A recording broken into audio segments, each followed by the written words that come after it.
Tervist, Fookuses saade eetris ja teisel pool stuudiolauda on Varro Vooglaid. Tere, Varro! Tere, Markus! Kohe on meil vabariigi aastapäev ja vabariigi aastapäev on loomulikult suurte sõnade ja kõnede tegemise aeg. Ning vabariigi aastapäeva eel on ilmunud välja ka välispoliitika liider, meie välisminister Margus Tsahkna, kes pidas hiljuti Riigikogu ees, kui ma ei eksi, välispoliitika aastakõne 2026. Eelmine kord sa parandasid mind segasid vahele, sest akadeemik Tsahkna. Nüüd on minu kord sind parandada. Väga hea parandus.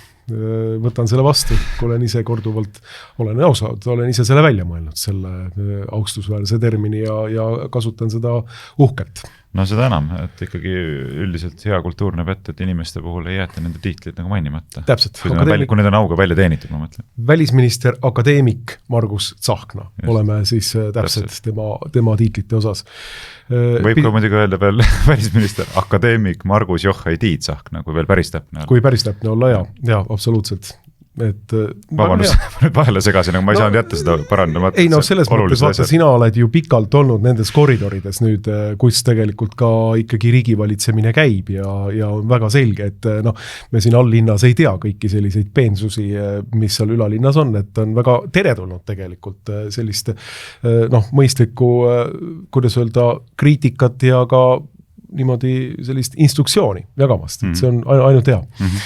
Suur tänu nende märkuste eest, aga teine asi, mis on siis välja tulnud, on Kristen Michali kõne hiljuti Tartus ja kommenteerime natukene seda ka.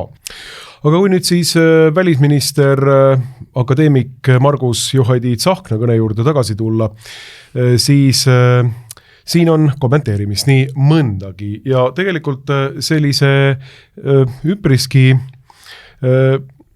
lootusrikka algnoodina.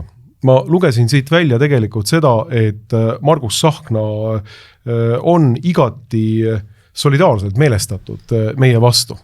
Ta räägib sellest, kuidas mõistame neid, kes formaalselt kehtivate reeglite kiuste on pidanud oma vabaduste eest võitlema ja oleme solidaarsed kõigiga, kes osundavad senise maailmakorra vastuoludele ning kohatisele silmakirjalikkuselegi.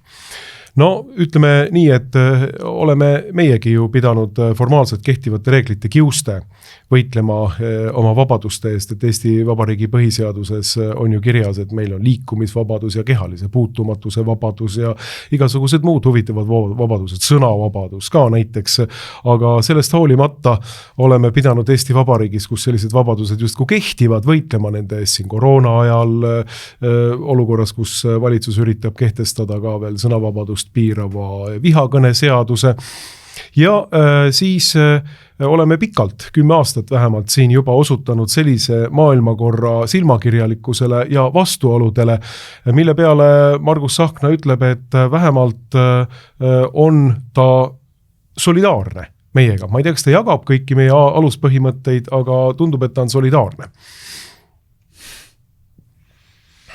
No ma ei teagi, mis selle peale nüüd kosta siis, et aitäh. Margus Tsahkna, ma mõtlen, et kui oleks ikka meiega solidaarne, siis seda on hea teada ja see annab nagu kosutust. Et niimoodi on nagu kindlam homsele päevale vastu minna, kui teada, et valitsus on inimesed, kes on ikkagi oma rahvaga solidaarsed. See on väga hea, see on väga hea. Sa ise olid seal kõnel ju kaasas ja mäletad, et kui Tsahkna selle kõne reaalselt sealt puldist välja ütles, et mis see diskussioon, ma pean ausalt tunnistada, et ma praegu lugesin ainult seda kõnet ja jõudnud vaadata nagu kogu Riigikogus olevat diskussiooni. Ja mina ka seda ei vaadanud terministi kausal. Aga sa olid seal kohal, eks ju? No ma olin istungi alguses kohal, sellepärast, et fraktsioonis kuidagi jäi kõlama selline hoiak, et me ei osale sellel arutelul eriliselt ei küsimust ega kõnedega. Et mitte pakkuda, see on koalitsiooni selline propagandashow, tavaliselt see formaat, et tullakse sinna pulti ja siis säratakse seal, eks see on nagu selles mõttes, see formaat on ka niimoodi disproportsionaalne, sellepärast, et küsimuse sa saad esitada 1 minuti jooksul eks sul on, vist oli seal üks küsimus võimalik esitada, aga vastata saab ükskõik kui pikalt. Eks, ja ükskõik, mida ta siis vastuseks sulle räägib, sul omakorda ei ole enam võimalik vastata, nii et sa oled kogu aeg nii-öelda nõrgemal, tugevalt nõrgemal positsioonil, eks. Ja Tsahknaga ongi see asi, et enamasti, kui sa lähed küsid mingi kriitilise küsimust, ta hakkab pikalt rääkima, kuidas sa oled ikka Kremli-meelne ja Kremli käsiline, me väga hästi mäletame, et eile ikkagi ei ole oluline, mis värvi lipp on, pikaärmune torn, kõik see tema puhul nagu eriliselt hakkab alati tulema, sest ta on selline vägagi nürimeelne tüüp, nagu me teame. Ja siis ta lihtsalt opereerib selliste üleolevate ülbete loosungitega ja et ärme siis pakku talle seda võimalust, eks. Pärast mullegi üllatuseks selgus, et mõned meie fraktsiooni liikmed ikkagi läksid ja pidasid kõne, et seal, et tegelikult ma oleks ise ka hea meelega läinud, aga ma lähtusin siis eeldusest, et me ei tee seda ja tegelesin kabinetis muude asjadega. Mul ka taustaks mängis küsimuste-vastuste paraad, aga see on tõesti naeruväärne, et see on peamiselt nii, et koalitsioonisaadikud küsivad, et ma esiteks tahan teid väga tänada selle väga hea töö eest, mida te olete Eesti rahva ja riigi jaoks teinud, see on tõesti olnud nii-öelda heraklaslik, eks ole, ja te olete vastu pidanud selles ja näidanud head eeskuju ja ma arvan, et see on kõigile olnud selliseks suureks inspiratsiooni allikaks. Aga nüüd ma tahtsin küsida veel teie käest seda, et Eesti on kindlasti olnud väga eesrindlik Ukraina toetajate seas ja teinud palju, aga kas te leiate, et me saaksime teha veelgi rohkem? Nii siis ma tänan teid selle esiteks komplimendi eest ja siis ka selle väga, väga olulise küsimuse eest. Ja nüüd ma võtaksingi aega, et järgmised 10 minutit vastata, et me tegelikult mitte ainult saaksime teha rohkem, vaid peaksimegi tegema rohkem. Ja enne kõike ma siis tooksin nüüd esile nagu 3 punkti ja siis niimoodi, eks ole. Ja siis lõpetab selle 10 minuti pärast siis järgmine niimoodi, et härra välisminister, et ka mina tahtsin teid väga tänada selle suure töö eest, mis te olete Eesti riigi ja rahva jaoks ja niimoodi läheb järjest lihtsalt nagu tund või 2, eks ole, et siis kohati vahele tulevad mõned opositsioonisaadikute küsimused, mis on ehk natukene kriitilisemad kui sedagi, aga üldiselt jah, selline suur pidanud, mida sa kuulad selleks, et see on selline pikk propagandaüritus, et raske on endale põhjendada aja sellist kasutust, aga kui õnnestub kabinetis midagi muud teha, natuke kasulikumalt ja taustaks ülekanne mängib, et enam-vähem natuke kursis olla, mida seal räägid, et siis see on täitsa piisav, ma arvan. Ehk siis Eesti parlamendist on saanud põhimõtteliselt selline pioneeride palee. Ta on pioneeride palee, et ma ütlen, kui sa kuulad seda Tsahkna kõne, ma vist tegin ka mingisuguse Facebooki postituse, olles kuulanud selle kõne ära, ma kõne ajal viibisin seal saalis alguses. Ja siis ma läksin kabineti muid asju tööd, mul ei ole seda praegu lahti, mis ma sinna kirjutasin lühikese kommentaarina, aga vaata, sina oled ka ilmselt näinud mingisuguseid videoklippe sellest NLKP Keskkomitee pleenumist, kus peetakse kõnesid ja siis on niisugused pikad püstiseisvad aplausid. Ma ütlengi, ainuke asi, mis nagu puudu jäi, olid need pikad katkestavad aplausid, eks, et oma et see naljata, mis veel rääkisime, et äkki peaks tegema, katkestama teda pikkade aplausidega niimoodi, püsti jalu aplodeeriks, et fantastiline ja suurepärane, et keegi võiks veel nelke visata sinna puldi poole niimoodi. Et naeruväärne lihtsalt ja me oleme mingit pidi tagasi jõudnud, ring on täis saanud, et kui ma midagi kõige olulisemat selle kõne ja kogu selle formaadi kohta peaksin ütlema, siis see ongi see, et sellest lihtsalt vaatab vastu see üldine hoiak, et asjadest juba ammu ja üha süvenevas joones ei räägita sisuliselt. Kõik ongi taandatud selliste tühjade loosungite lehvitamiseks, eneseuppituslikuks tõestamiseks, meie oleme õiged, meie oleme head, me oleme kõik õigesti vastaste noomitmiseks, hurjutamiseks või lausa nendega hirmutamiseks, eks. Aga see, et vaataks reaalsetele faktidele näkku, vaataks reaalsele olukorrale näkku ja analüüsiks ja peegeldaks ka mingit enesekriitilist hoiakuteks, et võib-olla me siiski ei ole kõike teinud nii hästi, kui me võiksime teha. Võib-olla me oleme kusagil väärarvestusi teinud, võib-olla me peaksime mõtlema, kas me peaksime mingi kursi muutusi tegema mingites olulistes küsimustes. Null elementi sellest. Ja läbivaks jooneks ongi mitte ainult selline tühikõneline loosunglikkus, vaid selles mõttes ikkagi ka totaalne valelikkus. Totaalne valelikkus lihtsalt. Tee, mis tahad. Et kui seda kõnetki vaadata, et siis siit võib ju võtta välja mingid tsitaadid, et seda puhku siseneb Eesti muutuste aega unikaalselt tugevas positsioonis, iseseisva riigina, kel kogenud välisteenistus ja sisse töötatud rahvusvahelised suhted. Nii tugev pole meie lähtepositsioon olnud kunagi varem. Head sõbrad, karta pole midagi, hoopis tööd peame tegema ja seda me teemegi. Tsitaat välisministrilt, eks. Mis asi see on, ütle mulle? Mida sa hakkad peale sellise tekstiga? Mina hakkan sellega peale eelkõige seda, et ma alustan selle osas uurimist ja alustan selle osas eksegeesi. eksegeesi, kriminaalmenetlust võiks ka alustada, aga alustame eksegeesist. See hea vastus, et mis siin ikka peale hakata, tuleb mis kriminaalmenetlust alustada. Aga alustame eksegeesist ja huvitav on see, et kui Tsahkna peab oma kõne siin 17. aprillil, siis veebruaril, vabandust. Jah, aprillil just nimelt tuli automaatselt aprilli kujund. 1. aprill, Külm. 1. aprill eelkõige. Aga 17.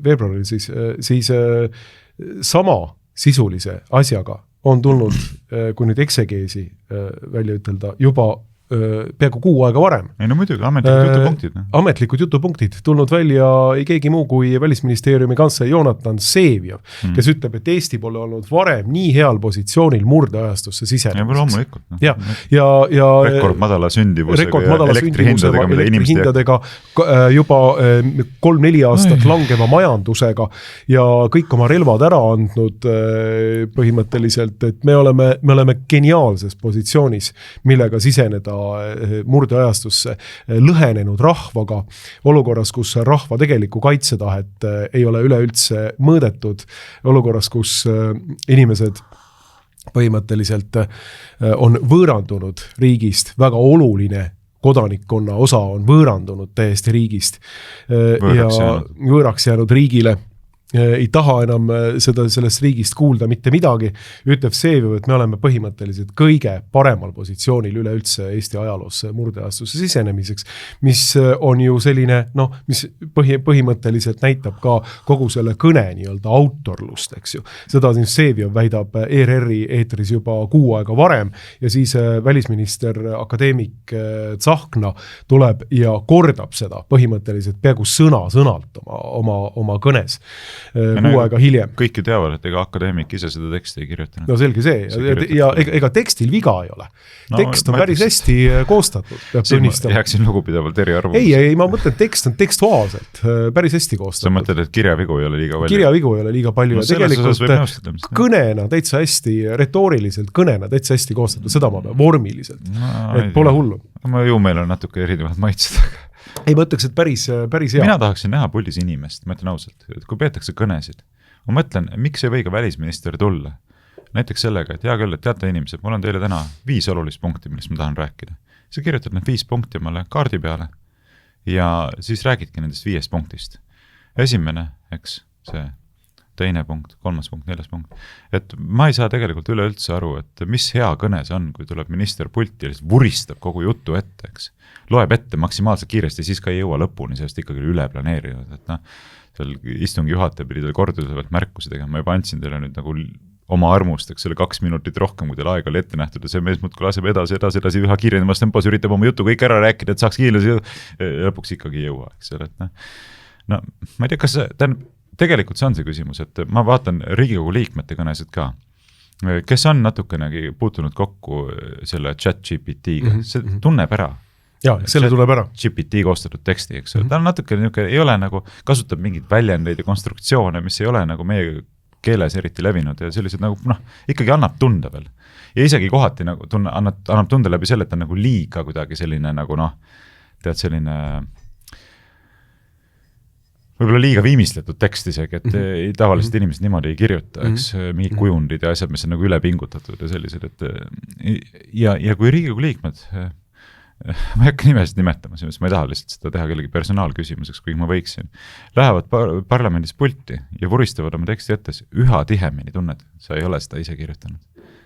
Ja Riigikogu liikmetel ei ole ka seda nõunike plejaadi taga, kes neile kirjutaksid, et sul on see koostatud tegelikult tehisintellektiga see tekst, see on näha, see on tunda. Ja siis ongi nii, et mõtled, et üks loeb ette oma tehisintellekti teksti ja teine loeb ette oma tehisintellekti koostatud teksti, tegelikult teksti alge on sama, eks ole.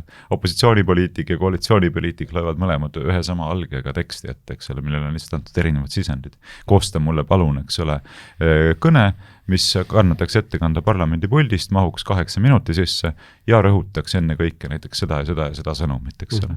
Palun. 30 sekundi pärast on sul see kõne valmis. Ja siis lähed ja loed ette. Ja siis jätad sükse asjad. Lisakõnesse näiteks mingisuguseid rahvalikke kõnekäände ja värvikaid kujundeid. nii, siis tuleb see sama kõne natukene selliste tehisintellekti poolt vürtsitatud kõnekujundite ja asjadega. Et kui me tahaksime rääkida mingist elementaarsest kõnekultuurist parlamendis, siis muu meelest võiks täitsa kokku leppida selles, et välja prinditud ega ka käsitsi valmis kirjutatud tekstiga keegi pulti ei lähe. Et lähed kas ilma märkmeteta või siis jutupunktidega. Eks ole, isegi ma lähen alati pulti, ma kirjutan omale need punktid, millest ma tahan rääkida, et mul lihtsalt püsiks meeles. No mina olen küll kõnesid ma olen ka. Niimoodi, et ma ikkagi kirjutan üles. Ma olen ka, aga ma räägin lihtsalt sellest, et olukorras, kus me jõuame ajastusse, kus kõik tekstid põhimõtteliselt on valmis kirjutatud, kas ametnike või tehisintellekti poolt, ei ole sellel enam mõtet, eks ole. Ma arvan, et sa oled ise kirjutanud oma tekstid. Jah. Aga lihtsalt ma ütlen olukorras, kus sa näed juba, et tegelikult käiakse ette kandmas võõraid tekste, kas ametnike koostatud tekste või tehisintellekti koostatud tekste, kaob see parlamendis kõnede pidamise mõte lihtsalt üldse ära. Ja sellepärast ma ütlen, mitte sellepärast, et ette loetud tekst kui selline oleks kõlbmatu formaat. Ei ole, sageli on siiski parem, kui see, et aetakse mingit sooja õhku suust välja ja öelda, et ettekirjutatud tekst on alati palju tihedam, eks ole, kontsentreeritum. Aga ma lihtsalt ütlen, pole mõtet vastastikku käia ette lugemas tehisintellekti või ametnike koostatud juttu, eks. Sellel ei ole nagu mõte. Ei, muidugi ei ole, see on selge. See on selge. Ja see on selge, et see tekst ei ole nii-öelda Margus Sahkna poolt kirjutatud. 100% kindel, et sellele võib nagu enam-vähem allkirjad siin panna alla sellele väitele. Ma oleksin nõus kogu oma vara panti panema, kui siin kihlveo võimalus oleks. Just, et siin oleks lootust midagi võita. Mitte vähe. Ja mitte vähe. Aga tulles nüüd selle väite juurde üle üldse, eks ju, et me siseneme nagu unikaalselt tugevas positsioonis. See on ju tegelikult skandaalne vale lihtsalt. See on skandaalne vale, mida Seeviv on enne kuu aega enne ajanud ja nüüd siis Margus Sahkna kordab siin, eks ju, et siin on mida näha, eks ju. See on kõikidele arusaadavalt. Sa mainisid siin elektrit, eks ju. Võib mainida siin, ma ei tea, majanduslangust. Võib mainida ühiskonna täielikku lõhki olemist väga paljudes küsimustes. Sündimust, nii olukorras, kus meie viibime põhimõtteliselt täielikus rahvus või siis täielikus kriisis, rahvastikukriisis, nii. Mitte kunagi ei ole Eestis sündinud vähem inimesi aasta jooksul, absoluutarvudes, vähemalt mõõteajaloo jooksul, kui praegu. Ja ma ei tea, mingisugused väiksemad indikatsioonid Lätis ja Leedus automüük on tõusnud 30-40%, Eestis langenud seal kuskil 40-50%, eks ju, tänu automaksule, autoregistreerimismaksule eelkõige. Automüüjad nii-öelda oigavad kuskil nurgas praegu. No.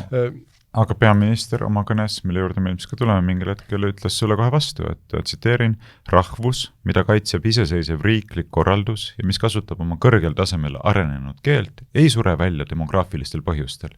Seda pole maailmas kaasajal viimastel sajanditel juhtunud. Nii ütleb ta siis tsiteerides omakorda teaduslegendi Ene-Margit Tiitu. Ma ei tea, mis tast küll legendi teeb eriti veel demograafia valdkonnas. Aga mis sa selle peale kostad? Pole viimastel sajanditel juhtunud seda, et rahvus, mida kaitseb iseseisev riiklik korraldus ja mis kasutab oma kõrgel tasemel arenenud keelt, sureks välja. Viimastel sajanditel ei ole juhtunud. Ei ole juhtunud, järelikult ei juhtu tulevikus ka ja ajaloos pole ka kunagi juhtunud, eks ju. Nagu meie liivlastega ja paljude teistega siin on juhtunud. Aga väike eristav nüanss on see, et viimastel sajanditel pole nendel rahvustel kordagi olnud ka sellist sündimust, mis oleks 2 korda madalam kui rahvastiku taseme säilitamiseks tarbiseks. See väike nüanss. Just. Ja on olnud tugev perekonnakultuur, eks ole, mis võimaldab üleüldse loota sellele, et ka rasketest aegadest tullakse välja suure sündimusega. Just. Ja siis hakkab siin pihta. Naivistlik täiesti. Naivistlik, täiesti. Keeldub lihtsalt faktidele silma vaatamast, probleeme tunnistamast. Ei ole häda midagi, paneme samamoodi edasi. Ja täpselt, ja see on üks väga huvitav asi, et nii muuses selle Tsahkna kõnes kui ka peaministri kõnes ühine joon on just nimelt selline täielik faktipimedus. selline nii-öelda reaalsuse pimedus, keeldumine vaatamast reaalsusele näkku ja lihtsalt nagu loosungite tasandil välja tulemast mingisuguste nii-öelda oma poliitika loosungitega, kuivõrd hästi meil on, kuivõrd toredalt meil on, kuivõrd kõik läheb ainult paremuse poole niimoodi. Ja samas toomast välja, kui me tuleme peaministri kõne juurde nagu hiljem tagasi, eks ju, loomast välja ka selliseid nagu tõsiseid nii-öelda vastuolusid, tõsiseid nagu tekitatud vastuolusid isegi kohati peaministri juures, aga täpselt samamoodi Tsahkna kõne juures. Tsahkna räägib Venemaast põhimõtteliselt kui sellisest täiesti lootusetust olukorrast, et see Venemaa ei lähe siit mitte kuskile. Kui otsida see tsitaat välja, siis Tsahkna ütleb niimoodi, või vähemalt ametnikud, kes talle selle kõne ette kirjutavad. Püsivus peab iseloomustama ka meie pikaajalist Venemaa poliitikat. Venemaa ei kao kuhugi, ta jääb Euro-Atlandi julgeolekuruumi ohustama ka siis, kui sõda Ukrainas peaks läbi saama.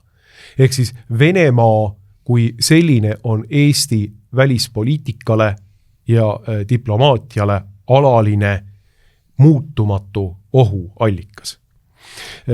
Ei olegi mingit juttu sellest, et Eesti võiks diplomaatias mingisugusele paradigma vahetuseni jõuda ja tõepoolest siis asuda mingisugustelegi diplomaatia taastamise teedele Venemaa suunas, vaid et Venemaa mitte kaduvana siin ohustab Euro-Atlandi julgeolekuruumi, jääbki ohustama seda Euro-Atlandi julgeolekuruumi ja meie jäämegi siia võitlema põhimõtteliselt Venemaa ohustava mõju vastu. See on kogu see nii-öelda Tsahkna poolt konstrueeritud siis selline vastuolu. No jah, palju õnne, et siin me siis oleme niimoodi, nii nagu Tsahkna ütleb, et meil oleks vaja ilmselt mingil hetkel juba siia paigutada tuumarelvi, millest on siin räägitud ka objektiivis nii ühes kui teises formaadis, või et me peaksime ise avama oma sõjalise tegevuse Venemaa suunal.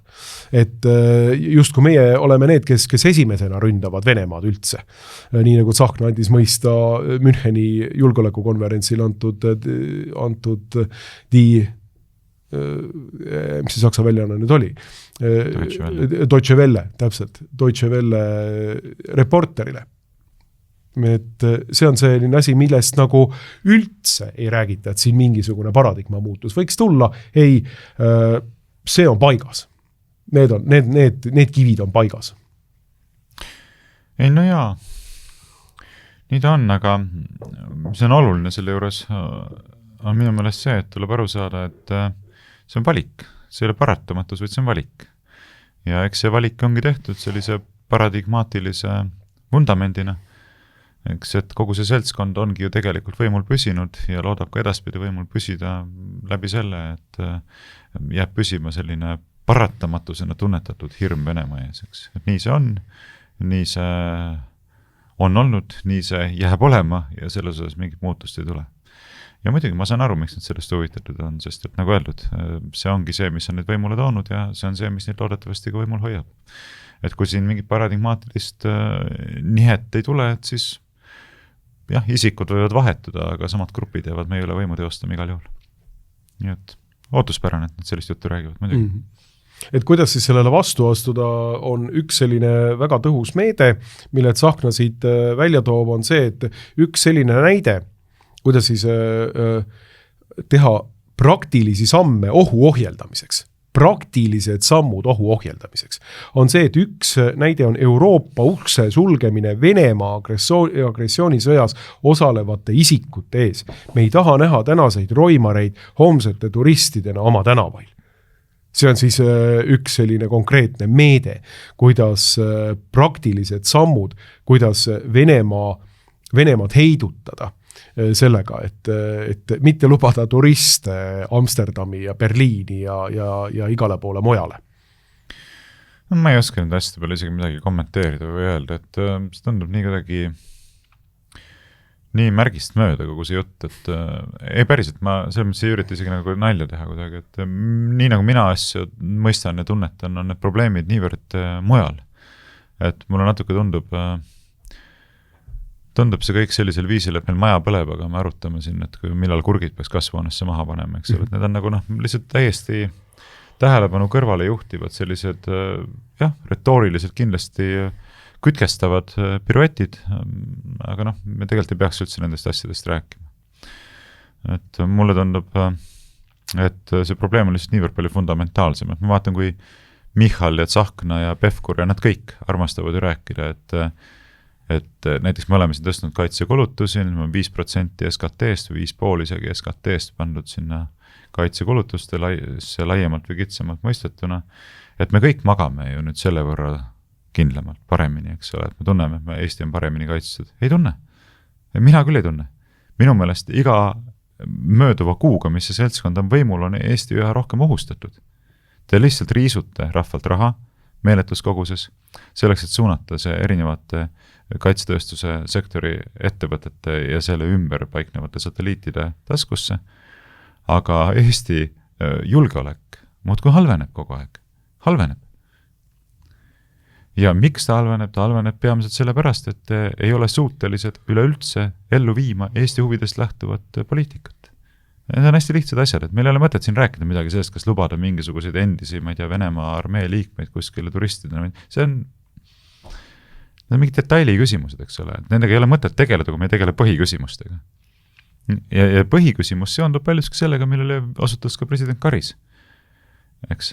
Et kui Euroopa ei omanda suutlikkust praktiseerida oma huvidest lähtuvat diplomaatiat, siis ei ole mõtet millestki muust rääkidagi. Ei ole mõtet ka kaitsekulutustest rääkida ja muidugi Karis ei läinud kaugeltki piisavalt kaugele. Sellepärast, et küsimus ei ole ainult mingis abstraktses Euroopas, kes peab olema suuteline diplomaatiat teostama, vaid küsimus on ka Eestis. Minu teada Eesti on ikkagi vähemalt teoreetiliselt suveräänne riik ja suveräänne riik peab olema suuteline ise teostama diplomaatiat oma huvidest lähtuvalt. Aga paned see tähele? Muidugi paned, et Karise avalduse peale hakkas kisama Tsahkna kooris kogu välisministeeriumi ja kogu ülejäänud establishmendiga. Olgugi Karis ei rääkinud isegi sellest, et Eesti peaks olema suuteline Venemaa suunal diplomaatiat praktiseerima, vaid Euroopa. Nii. Ja Kariski teab, et see oleks üle selgelt punase joone minek, nüüd, kui tema ütleks, et kuule, et me peame ise nüüd ikkagi taastama diplomaatilised suhted Venemaaga ja hakkama enda huvide eest seisma läbirääkimisi pidades. Kuidas seista Eesti parimate huvide eest? Nagu teevad seda ungarlased, nagu teevad seda slovakid, nemad on suutelised, eks ole, otse rääkima venelastega.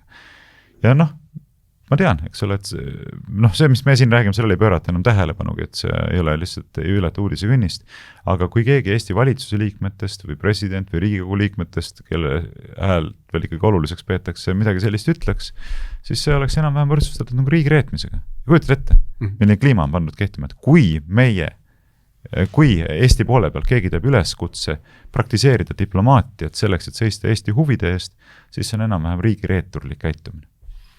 Ja see on nüüd tuumne probleem. Sellepärast ma ütlen, et meil ei ole mõtet rääkida siin mingitest sellistest asjadest, et see on nagu lihtsalt, te võite siin rääkida mingi saunas oma vahel sellist juttu, aga see pole nagu riigielu küsimus, mina ütleks nii. Seda ära, mis ma mõtlen. Ja see on väga tuumne asi, ma isegi tegin peaaegu terve kommentaari sellest, paar kommentaari tagasi.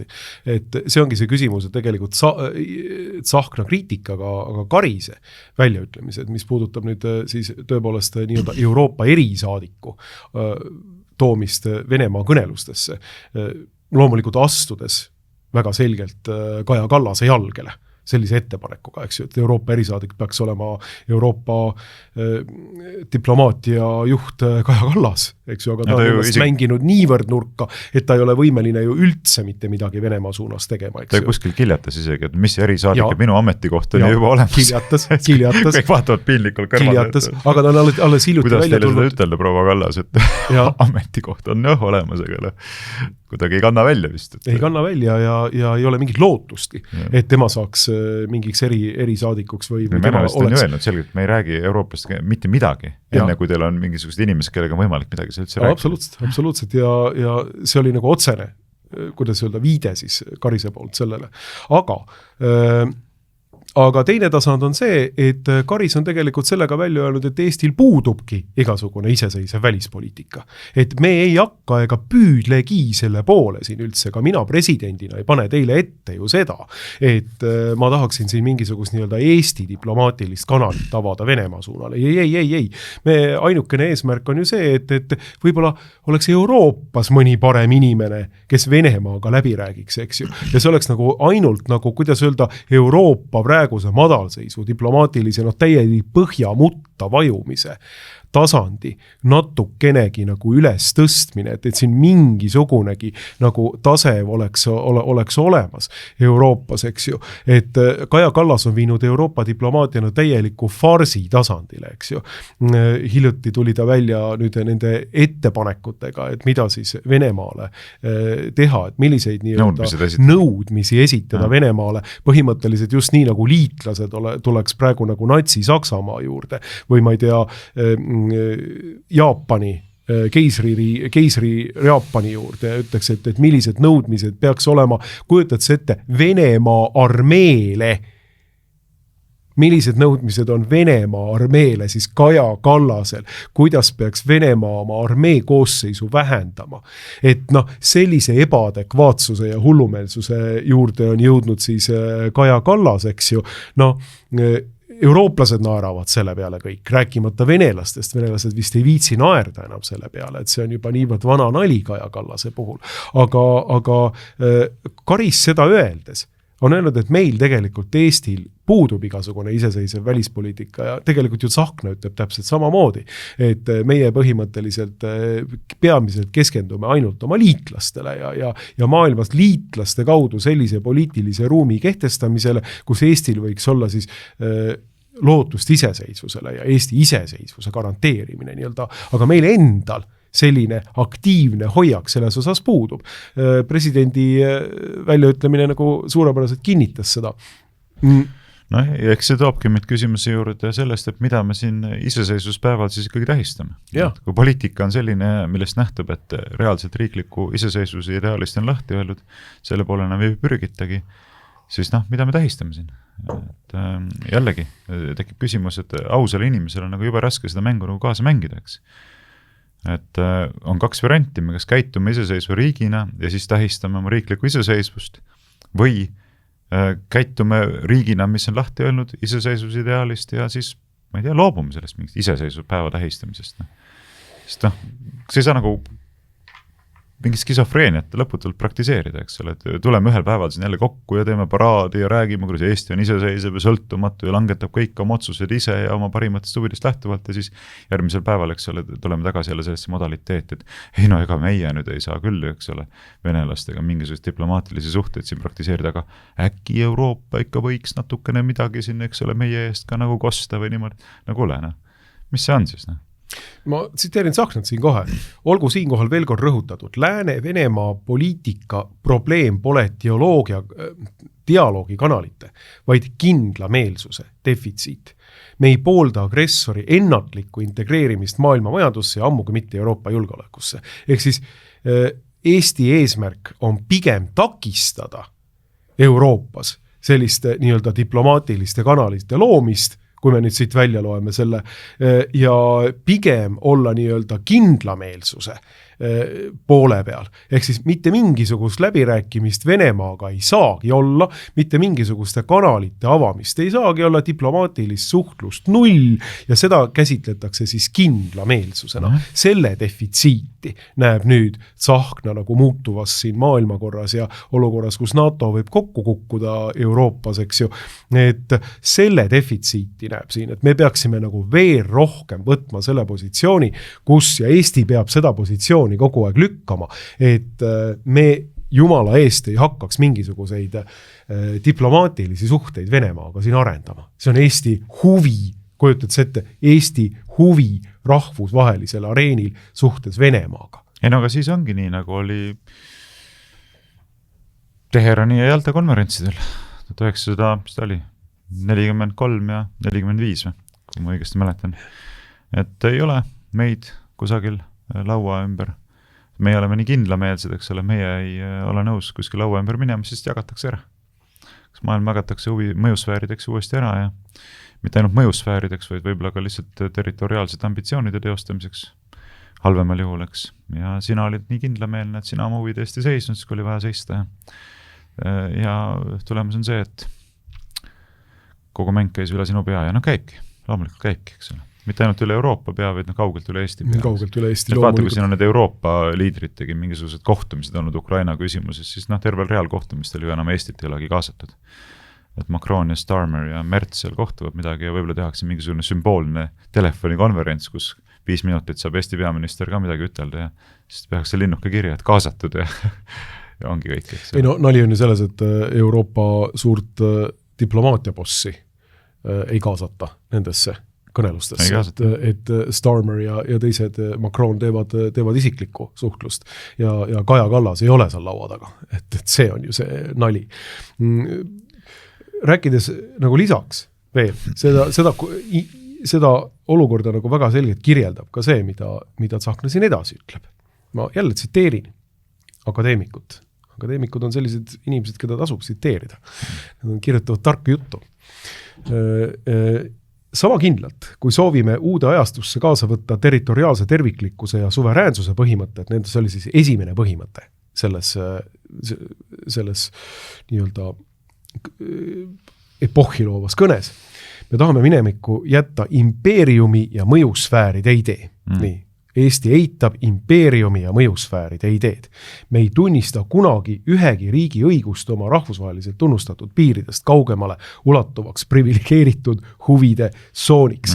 Seda ütleb nüüd põhimõtteliselt rohkem kui 20 aastat tingimusteta transatlantilise mõjusfääri käpikuna olnud Eesti Vabariigi välisminister Margus Tsahkna. Et me ei tunnista mingeid mõjusfääre, me ei tunnista impeeriumeid, me oleme täiesti iseseisvad siin. Impeeriumid ja mõjusfäärid ju teatavasti, neid võivad teha ainult pahad. Impeeriumid ja mõjusfäärid on ainult Venemaa teema. Aga ega siis USA'l ja transatlantilisel sellisel mõjusfääril, NATOl ja teistel ei ole ju siis ometi mingeid mõjusfääre ega selliseid nii-öelda käpikuid kuskil. Nendel puuduvad, nendel on ainult liitlased. Nendel on liitlased ja sõbrad, aga see on niivõrd valelik ja lihtsalt hullumeelne nagu olukord, et ma ei teagi. Vaatad ja mõtled, et kuidas saab sellist asja üldse rääkida. Peaminister, sa oled 25 aastat olnud USA transatlantiliste huvide käpik siin 200 kilomeetrit Venemaa, Peterburis tähendab, Venemaa piiri ääres. Nii, oled Venemaad pidevalt kogu aeg nende näpunäidete ja juhtnööride ja jutupunktide kaudu kogu aeg toginud ja peksnud ja ärritanud ja üritanud seda suurt karu nagu vihale ajada lollilt siin piiri ääres. Siis ütled, et ei, me tahame jätta minevikku impeeriumi ja mõjusfääride ideed, kui sa nüüd vaatad natukene nagu laiemalt, et millised on impeeriumi ja mõjusfääride ideed USA-l, eks ju, mida Trump just hiljuti tegi seal Venezuelas, millega ta hakkama sai, ega siis ometi mitte impeeriumi ja mõjusfääride idee laiendamisega. Võib-olla Margus Tsahkna lihtsalt ei ole kuulnud sellist asjast nagu Monroe doktriin. Jah, täpselt. Pole lihtsalt nagu jõudnud ennast kurssi viia sellise asjaga. Võib juhtuda, et ei ole. No jah, see on jällegi niivõrd valelik jutt, et pole mõtet isegi, mina nagu ühe sagedamini tunnen, et ma ei suuda kuidagi suhestuda isegi mitte kriitiliselt, et mis mõttes me soovime. Esiteks te ei soovi ju, et te soovite lihtsalt vastu seista kõigele sellele suhtes Venemaaga, aga samal ajal väga õnnelikult olete valmis edendama USA imperialismi, eks, endiselt. Ja teiseks, keda see huvitab, mida teie soovite, eks ole selles suures pildis, et need protsessid käivad nii kaugelt üle meie pea, et hakata siin kuidagi teesklema mingit sellist asja, et see, mida meie siin soovime, et see kuidagi on kuidagi relevantne üldse, eks. Sellistest protsessidest rääkides on jällegi tegelikult lihtsalt valelik. ei oskagi rohkem midagi, või noh, oskaks küll, aga kuidagi ei leia endas vaimujõudu nagu neid asju jubedalt kommenteerida, et see on selline natuke selline tunne nagu kommenteeriks mingisuguseid viirastusi, eks, et mida tegelikult pole nagu olemas, et sulle visatakse ette mingisugused miraažid ja ma peaksin need siis õudselt nüüd analüüsima ja kommenteerima ja arutama, eks, et ma kuidagi väsinud sellest, et vale, kõik on vale lihtsalt. Saan aru, muidugi. Lihtsalt üks suur hunnik valesid kokku kuhjatud siia ja lihtsalt nüüd hakkasid selle kommenteerima seda.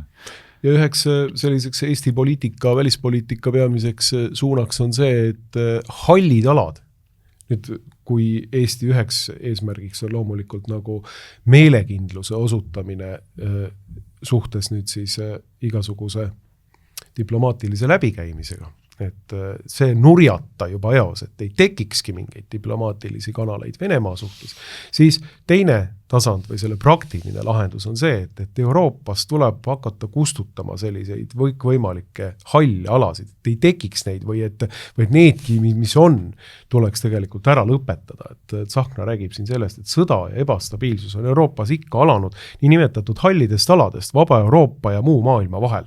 Nende hallide alade kustutamine, see tähendab Euroopa Liidu, aga ka NATO laienemine on Eesti kõige vahetumates julgeoleku huvides.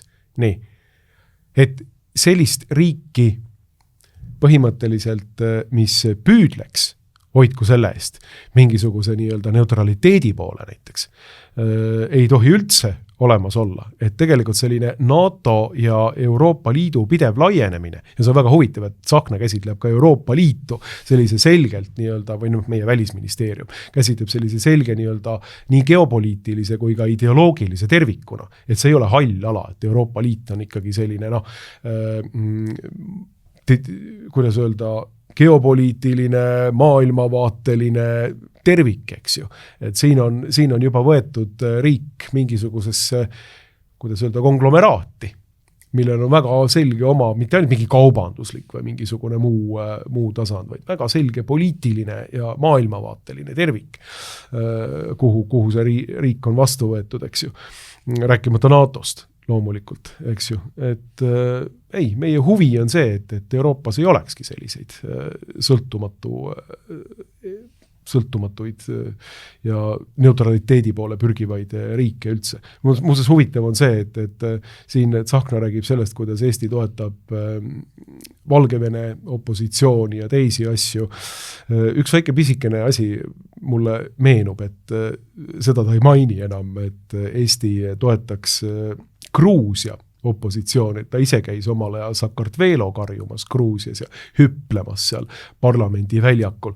Aga Gruusia vist on nüüd siis Eesti eliidile niivõrd kättesaamatu ja on tehtud niivõrd selgeks asjad, et nüüd siis Gruusia haaramist sellesse samasse Venemaa ärritajate koalitsiooni, see on nüüd siis kuidagi, ma ei tea, kas siis kirjutatud korstnasse see projekt, et sealne Gruusia unistus on teinud väga selgeks, et meie ei viitsi ei Euroopa Liidu ega NATO mingeid huve siin edendada ja tahame, et meil oleks iseseisev Gruusia, me saame Venemaaga ise hakkama kuidagi ja pole siin häda mitte midagi, et me ei viitsi teie käpikuks hakata, et seda Gruusiat siin ei mainita. Jah, näed, meile öeldakse, et kui me oleks Euroopa Liidu ja NATO liige, et siis meid ammu enam iseseisva riigina ei eksisteeriks. Gruusia ei ole Euroopa Liidu ega NATO liige ja tundub, et läheb üha paremini, et selles praegu üha pingestuvas geopoliitilises olukorras, et huvitav, kuidas seda vastuolu nüüd nagu tõlgendada. Meile öeldakse, et see on absoluutne konstant, selline täielik eeldus, eks, et siin ei tohi isegi mingit diskussiooni olla. Et kas Eesti jääks püsima ilma olemata Euroopa Liidu ja NATO liikmesriik? Ei, mitte mingil juhul, et siin on täielik parteide vaheline konsensus, üksmeel, eriti NATO osas, keegi tohi isegi teemat tõstatada. Aga mina küll ei jaga seda vaadet. Ma arvan, et Eestil võiks, meil ei ole terviklikku analüüsi, loomulikult seda tuleks teha, aga ma arvan küll, et Eestil võiks väga palju paremini minna, kui me ei oleks Euroopa Liidu ja NATO liige. Eriti selles olukorras, eks ole, kus pingeid muudkui krutitakse ja näed, alternatiivne programm on see, et hakatakse juba tuumarelvi, eks ole, Eestisse tooma. Et suvel saime lugeda sellest, et Eestil ei ole midagi selle vastu, kui Eesti lubab Eestisse tuua, meie territooriumile tuua hävitajaid, NATO liikmesriikide hävitajaid, mis on suhteliselt kandma, eks ole, tuumarelvi. Ja mitte ainult hävitajaid, vaid seal vist kirjutatud lennukeid, eks ole, ma ei tea, kas pommitajad, see võiks ka siis jutt käia. Ja nüüd siis räägitakse juba otse, Tsahkna ise räägib, eks, et tal ei ole midagi selle vastu, et Eestil ei ole midagi selle vastu, et Eesti rahval ei ole midagi selle vastu, ega riigil ka, kui hakata siia tooma siis täitsa nagu statsionaarseid tuumarelvi, et Eesti ongi siis see territoorium, kus hoitakse tuumarelvi. Ma ütlen, kui see on nagu see programm, mida ellu viiakse, siis mina ütlen, et Eestil oleks palju parem olla mitte NATO liige. Neutraalne riik.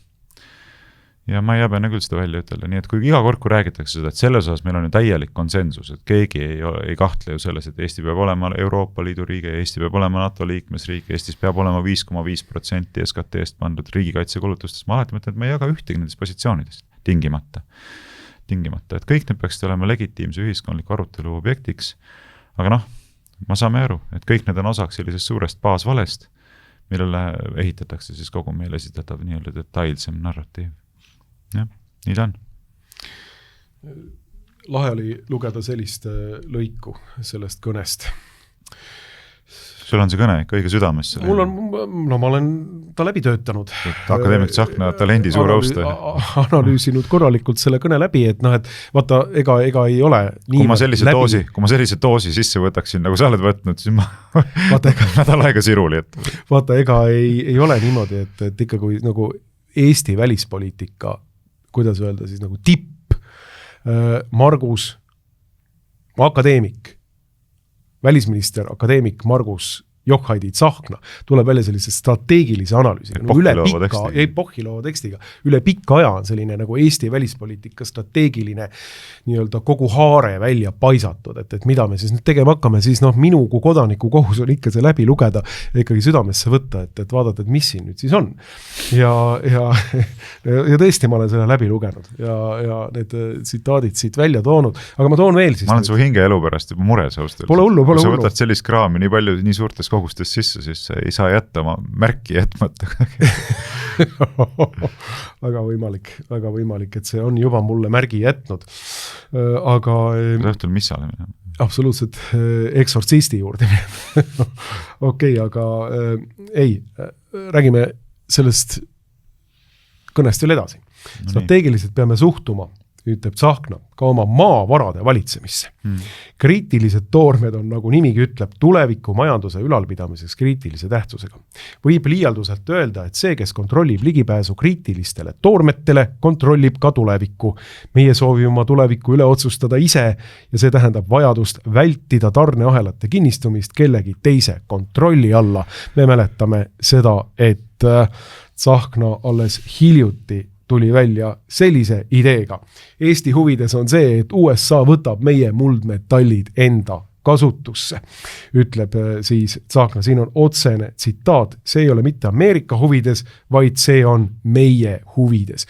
Ehk siis ütelda seda, et kui nüüd Eestit üldse peaks huvitama või Ameerikat üldse peaks Eesti huvitama, no siis millegi konkreetse kasu pärast, et ta saaks need muldmetallid siit kätte ja siis Eesti peaks niimoodi popsilikult, täiesti orjalikult müüma maha oma enda strateegilised varad. Mis müüma? Ei müüma ja andma ära põhimõtteliselt. Julgeolek ei ole tasuta, Markus. Ei ole.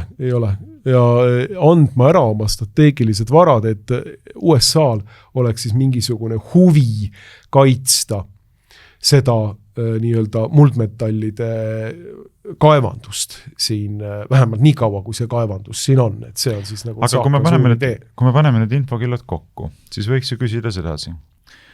Et jah, muidugi võib siin üritada pilti kuidagi udusemaks ajada juttudega sellest, et ega ameeriklased ei olegi ilmutanud mingit huvi oma tuumarelvi siia panna, et ju need ikka britid on või prantslased, keda siin Tsahkna silmas peab. No me teame, milline on brittide ja prantslaste reaalne tuumavõimekus, eks ole, et nad ei ole suhteliselt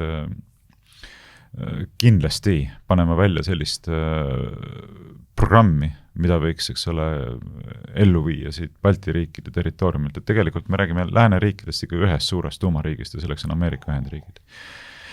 Nüüd, kujutame ette sellist olukorda, kus meile öeldaksegi NATO liikmena, tahate, et me kaitseksime teid? Tahate, jah? No, muidugi tahame, jah. No selge, et siis on 2 tingimust meil. Esiteks, te lubate meil paigutada oma territooriumile meie tuumarelvad. Näiteks Nursipalus teeme Ameerika Ühendriikide raketibaasi ja sinna paneme oma õhutõrjesüsteemid, mis seda kaitsevad, pluss raketisüsteemid, millega on võimalik siis tuumarelvi toimetada. teadagi kuhu vajaduse korral.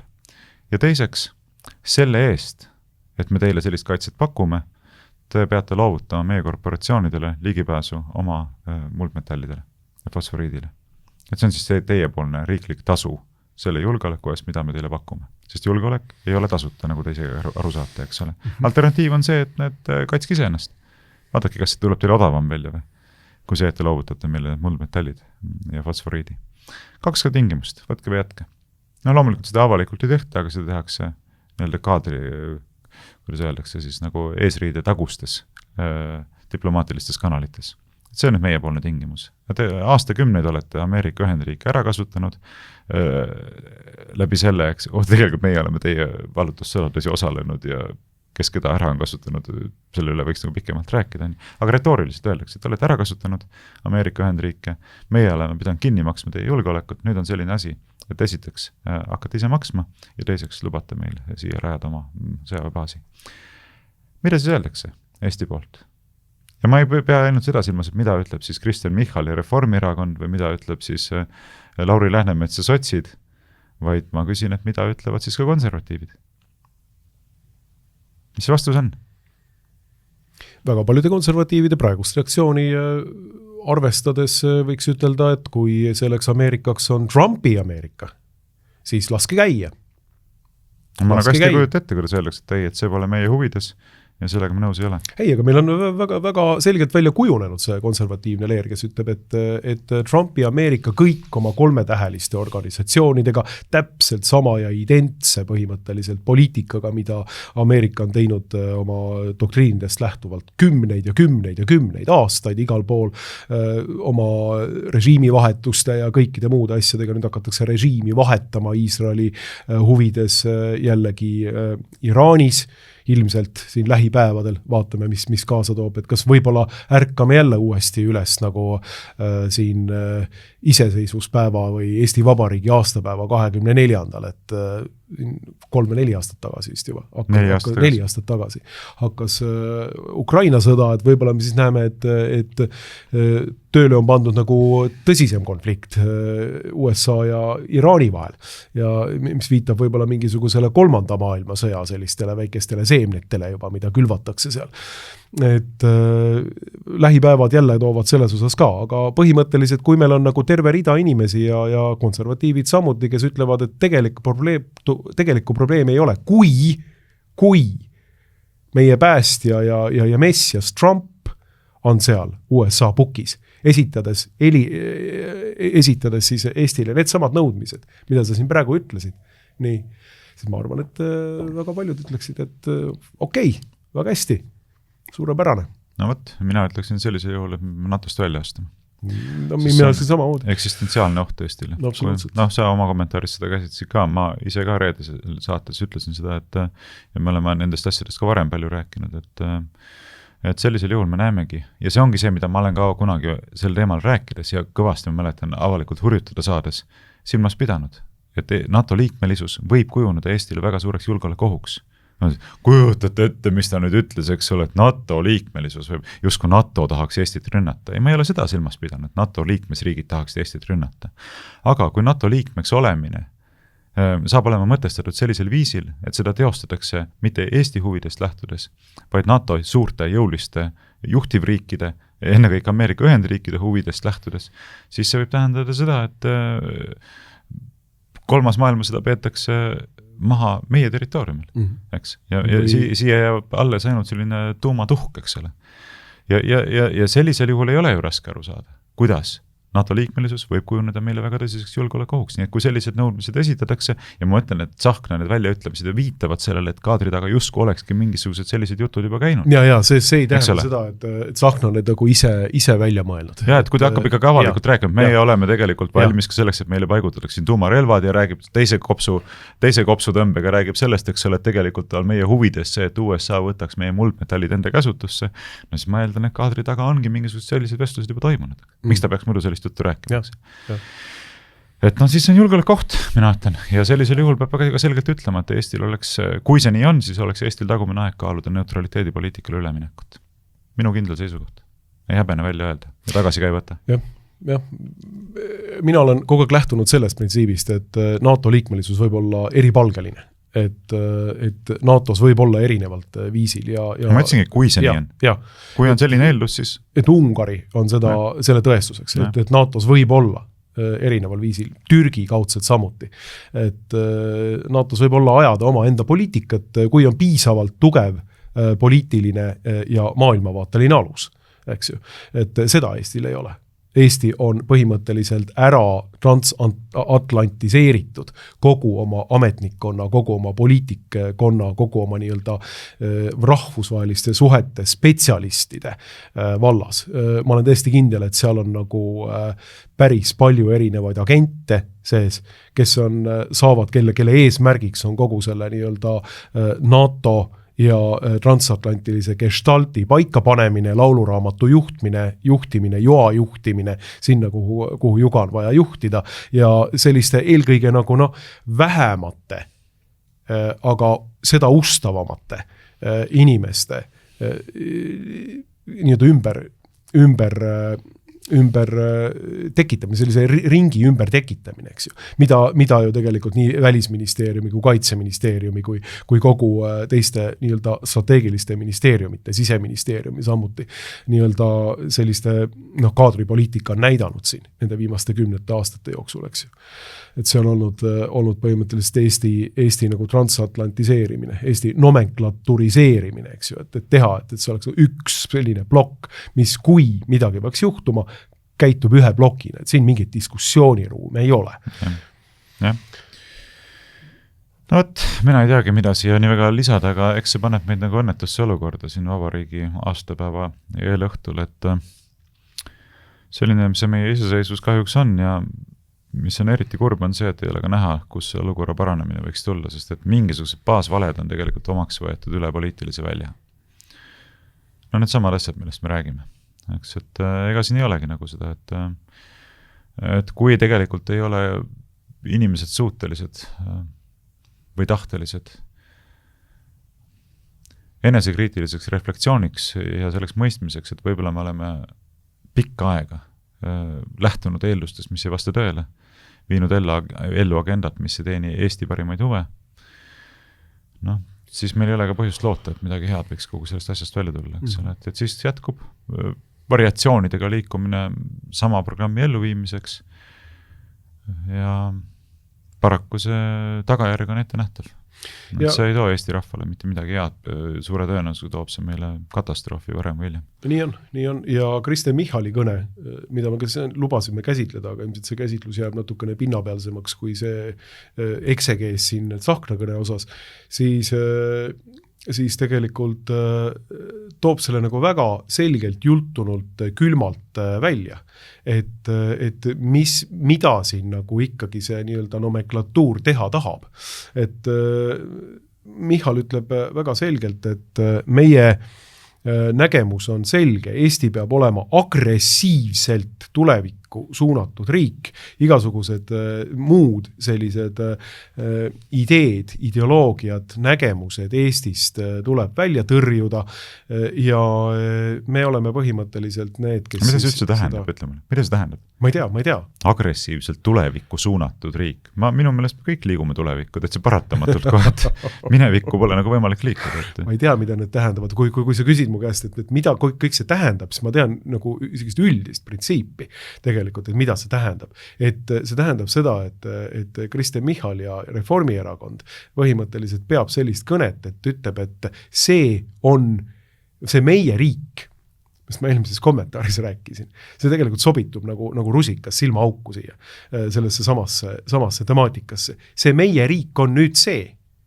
See meie riik on liberaalsele demokraatiale üles ehitatud nomenklatuurne riik ja kõik need teised, kes ütlevad, et see ei ole nii, need kuuluvad Eestis perifeeriasse ja nende riik see teatavas mõttes ei ole. Et meie Eesti on see, mida meie siin praegu loome. Sellist Michali reformierakondlikku Eestit. Et põhimõtteliselt me teeme täpselt seda sama asja, mida oleme kogu aeg teinud, kogu aeg edasi. Mitte mingit muutust, mitte mingit kursimuutust, mitte mingisugust nagu tagasisidestatust ei eksisteeri. no õigus on kõigil neil, kes ütlevad, et see oli nüüd hea näide sellest, kuidas nendel inimestel ei ole vahetegu riigi ja partei vahel. Et see oli selline partei kongressi kõne. Meie teeme kõike hästi, meie oleme valguse kandjateks Eestis, kes kaitsevad Eestit pimeduse jõudude eest, kelleks on siis enne kõike opositsioon, eks. Ja ainukene viis, kuidas Eesti jääks püsima, Eesti kestaks edasi, on toetada ikka Reformierakond, eks. Ta ütles seda otse välja, aga no selles mõttes põhimõtteliselt kogu kandev idee on see. Ehk siis riik, see oleme meie. Riik, see oleme meie. Ja partei. Jah, riik, see on partei. Ja partei, see oleme meie. Et see võib ka niimoodi vaheastme kaudu võtta. Ja no see ongi üks Eesti suurtest hädadest, et ta ongi mitte hakanud, vaid ongi juurdunud juba sügavalt selline arusaamine, eks ole, tegelikult riigi ja partei vahet ei olegi enam. Et riigi heaolu, see on partei heaolu, nagu kommunistlikul ajal see oli. Aga loosunglikkus on täpselt samasugune nagu Tsahkna kõnes. Et lihtsalt võtta üks ja viska teist, et täpselt nagu erinevad aariad samast ooperist nii-öelda. Täpselt sama käekirjaga kirjutatud, samamoodi tehtud, eks nagu mingi masin oleks kirjutanud kogu asja. Et kohe siit kõne algusest võib lugeda, eks ole, et vaata, kus on see, mida siis teha, kui sa kerid natuke alla poole. Vaata, seal on kus see Seviovi pilt on, vaata, kõrvuti peal natuke alla poole. Vaat siin, mida siis teha, eks ole. Ikkagi seda, mida oleme kogu aeg teinud. Kaitsta ja arendada vaba Eestit. Olen veendunud, et elame koos need ajaloo mullistused edukalt üle. Olen veendunud seepärast, et oleme kriisideks hästi treenitud. Meid on selleks ette valmistanud meie ajalugu, meie esivanemad ja kõik need inimesed, kes on loonud meie riigi vaimse vundamendi. Huvitav küll, et ega see kõige parem praegune stardipositsioon maailma mullistuste sisemine, ega see ometi ei ole kuskil mingisugune süvariiklik nagu jutupunkt, mida nüüd on edastatud nagu kõikidele Tsahknale ja nüüd siis Michal põhimõtteliselt kordab seda jutupunkti jällegi variatsiooni. See on variatsioonid teemal. See on variatsioonid teemal selleks, et me oleme kõige paremini teinud oma asju üldse ja tänu selle tulemusel oleme kõige paremas positsioonis praegu üldse. Absoluutselt. Nii, kujutate ette, et seda kordavad kogu riigi nomenklatuuri juhtfiguurid. Aga ma ütlen nagu totaalne loosunglikkus ka. Lihtsalt võtta üks lause teise järel ja hakka nagu küsima, mida see üldse tähendab. Edasiks, keerulistel aegadel on kulla hinnaga suured põhimõtted, mis annavad suuna ja mida rahva enamik järgib. Eesti rahvas on oma suurte otsustega meile käitumisjuhised andnud juba aastakümneid tagasi. Millest see räägib? Mis suured põhimõtted, kus on need suured põhimõtted, mis meid rahvana kokku seovad? Hiljuti te lagastasite ja labastasite abielu ära. Rüvetasite abielu. Ja perekonna, eks. Sidudes abielu ja perekonna idee kokku homoseksualismiga näiteks.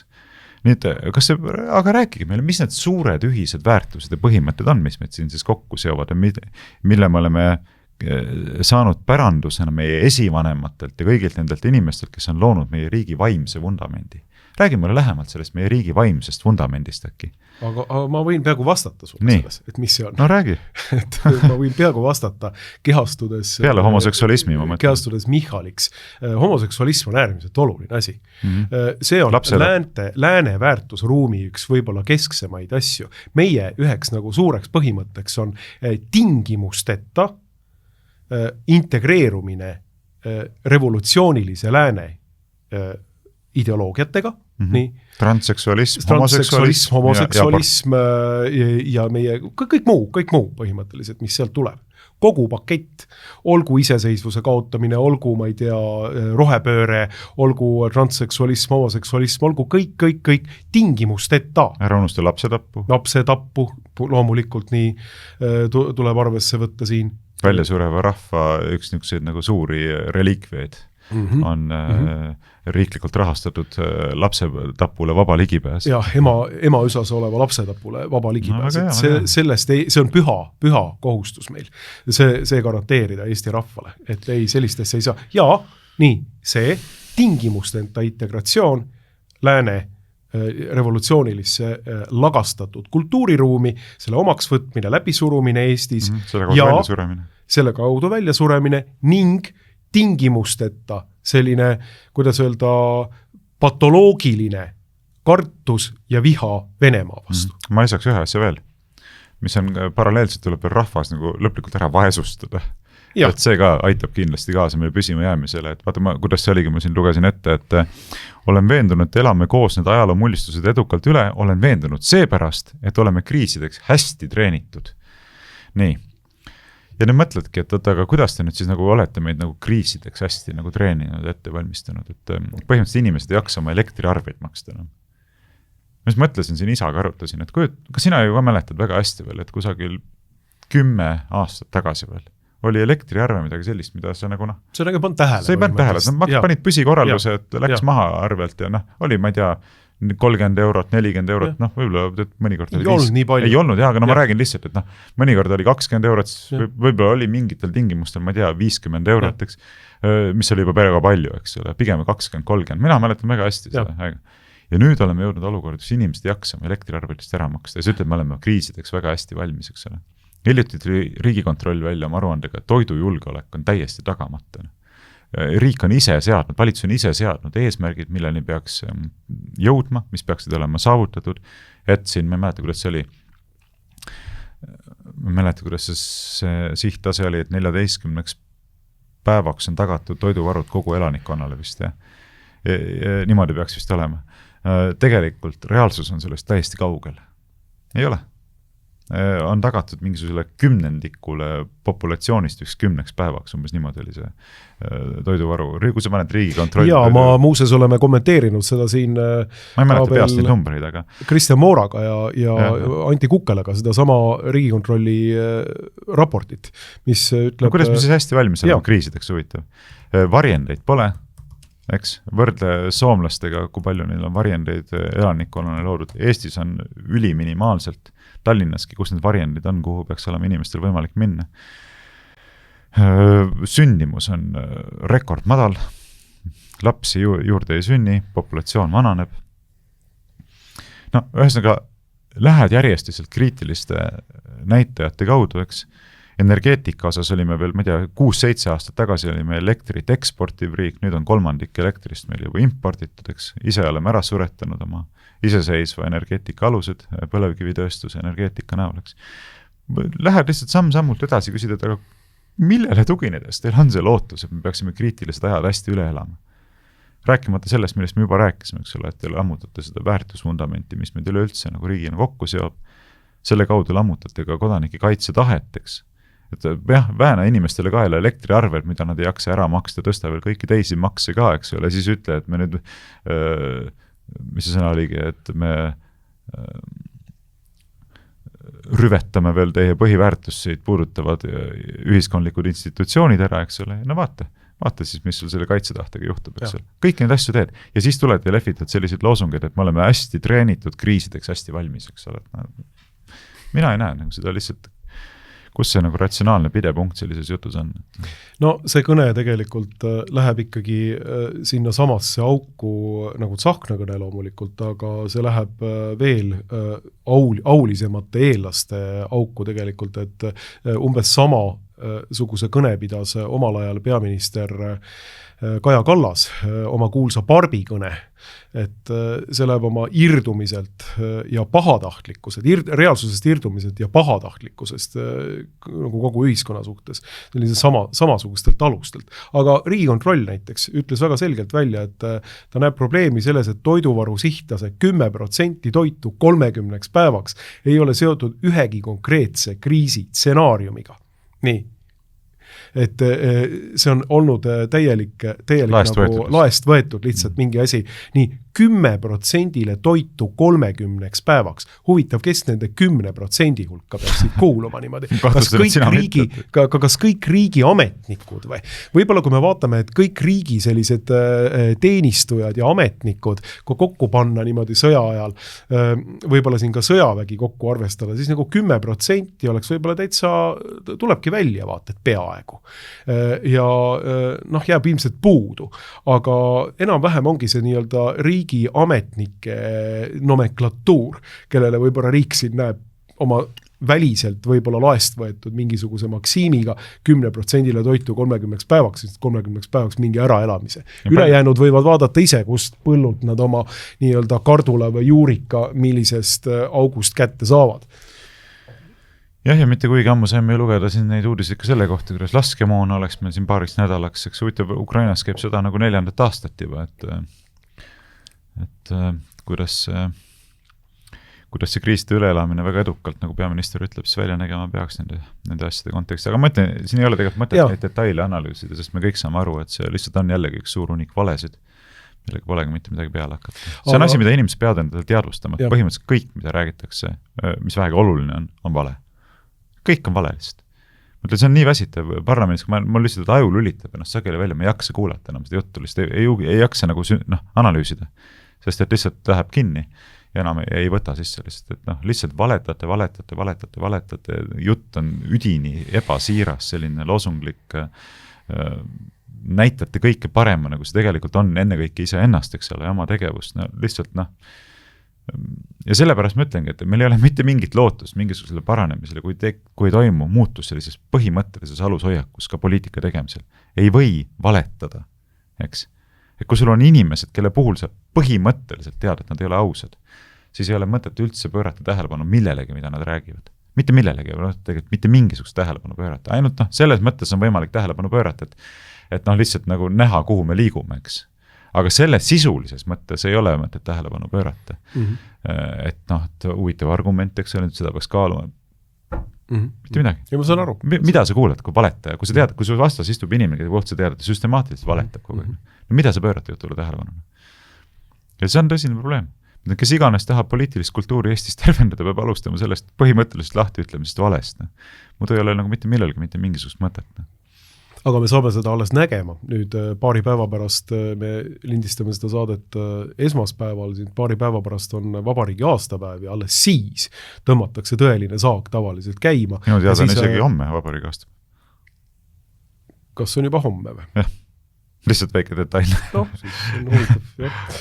No väga hea, et siis on homme vabariigi aastapäev ja see tähendab seda, et põhimõtteliselt meie kogu poliitiline eliit võtab kätte ja nüüd hakatakse neid tõelisi sõnu tegema, et me saame näha seda sellist tõelist sõnavahtu ja kobrutamist niimoodi, kui hästi me siin elame, kui hästi meil on läinud, et need Tsahkna ja Kristen Michali sellised kõned on selliseks väikeseks sissejuhatuseks sellele, kui jõulist riiki me siin praegu üles ehitame, kui hästi on Eesti rahval läinud. Et seda saate nüüd kuula inimesed. Kuigi pidades silmas, et president Karis on olukorras, kus ta suure tõenäosusega ei jätka presidendina, oleks hea koht, kus nüüd rääkida nagu ausalt ükskord. Teate, nüüd on selline lugu. Istuge rahulikult maha ja nüüd räägime, kuidas asjad nagu päriselt on, eks. Ma räägin nüüd suu puhtaks, ma tean, et see on minu viimane suur kõne, eks. Võib-olla seal Roosiaiast veel ka 20. augustil räägib, eks ole, aga kas ta ei ole juba siis valitud keegi teine? Ei, see on septembris. Septembris, jah. Aga nüüd vabariigi aastapäeva kõne on see ilmselt talle siis viimane, kui ta välja vahetatakse, kui just mingid kokkulepped ei ole tehtud tema jätkamiseks ja võiks ju rääkida ausalt, et teate, tegelikult ma pean ka alustama sellest, et ma vabandan. Et ma olen kaasa mänginud seda mängu, kus me oleme rääkinud asjadest ebasiiralt, loosunglikult, eks ole, püüdes inimeste silme ees hoida mingisugust kuvandit, mis ei vasta tõele. Räägime nüüd, kuidas asjad päriselt on, eks. Ja ma olen väga mures Eesti pärast. Niimoodi võiks tegelikult homset kõne alustada.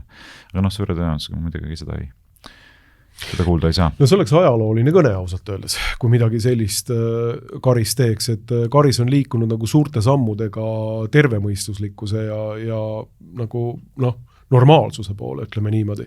Olles küll olnud eelneva süsteemi käpik siin pikalt, aga mis puudutab siis kirikute koguduste seadust ja siin viimaseid nii-öelda avantkaarte, mida kogu või avanguid, mida kogu Eesti välispoliitiline avantkaard on ühemõtteliselt ja hüsteeriliselt hukka mõistnud Karise puhul, siis on huvitav vaadata, et millega ta välja tuleb tõepoolest, et loodame, et see midagi tuleks. See oleks tõesti ajalooline kõne. Ja aga pole mõtet laskmata karunahka jagada. Ei, muidugi ei ole. Ilmselt seda ei tule, et aga loota ikka võib.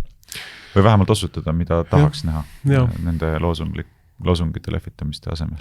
Ja, absoluutselt. Aga sellised mõtted vabariigi aastapäeva eel ja ma tänan sind siia tulemast. Tänan kutsumast, järgmise korrani.